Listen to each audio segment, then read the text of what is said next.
আসসালামু আলাইকুম রহমতুল্লাহ। গত একটি ভিডিওতে আমরা আমাদের পুকুরের মাছগুলো আপনাদেরকে দেখানোর চেষ্টা করেছি। আমাদের বাড়ির পুকুরে আমরা মিশ্র চাষ করেছি, অর্থাৎ অন্যান্য মাছগুলো ছাড়ার পাশাপাশি আমরা আমাদের পুকুরে তেলাপিয়া এবং পাঙ্গাস মাছও দিয়েছি। কিন্তু এই দুই জাতের মাছ দিয়ে আমরা পড়েছি সমস্যার মধ্যে, অর্থাৎ আমাদের পুকুরে 100% এর মধ্যে প্রায় 90% খাবার এই দুই জাতের মাছ খেয়ে ফেলে। তাই আমরা পরিকল্পনা করেছি আমাদের এই পুকুরের মাছগুলো আমাদের অন্যান্য পুকুরের মধ্যে আমরা ছেড়ে দিব। যেহেতু আমাদের পুকুরে মাছ বেশি, তাই আমরা সিদ্ধান্ত নিয়েছি আমাদের পুকুরে কিছু মাছ আমরা আমাদের অন্যান্য পুকুরের মধ্যে ছেড়ে দিব। যদিও এই কাজটা আমরা নভেম্বর কিংবা ডিসেম্বরের মাঝামাঝি সময়ে করতাম, কিন্তু গত কয়েকদিন পূর্বে আমাদের পুকুরে বেশ কিছু মাছ মারা যায়। এই কারণে আমাদের এই কাজটি খুব দ্রুত করতে হয়। এজন্য পুকুর থেকে পাঙ্গাস মাছ সরার জন্য আমরা আরেকটি পুকুরকে ভালো করে পরিষ্কার করে নিচ্ছি, যা আপনার স্ক্রিনের মধ্যে ভালোভাবে দেখছেন। কেননা এই মাছগুলো যদি এই পুকুরে থাকে তাহলে আমরা আবারও যে কোনো সমস্যার মধ্যে পড়তে পারি। এজন্য আমরা সতর্কতামূলকভাবে আমাদের এই মাছগুলোকে আমরা সরিয়ে ফেলতে চাই। বিষয়টাকে আমরা প্রথমে খুব বেশি গুরুত্ব না দিলে অবশেষে আমরা খুব বেশি গুরুত্বের সাথে বিষয়টাকে নিই এবং একজন কৃষি কর্মকর্তার সাথে আমরা এই বিষয়ে পরামর্শ করি। তখন তিনি জানান যে আমাদের পুকুরে প্রচুর পরিমাণ গ্যাস হয়েছে।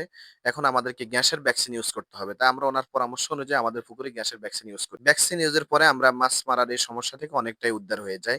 আলহামদুলিল্লাহ আমাদের পুকুরে এখন আর মাছ মারা যাচ্ছে না। সবাই আমাদের জন্য দোয়া করবেন। আজকে এই পর্যন্ত। আসসালামু আলাইকুম ওয়া রাহমাতুল্লাহ।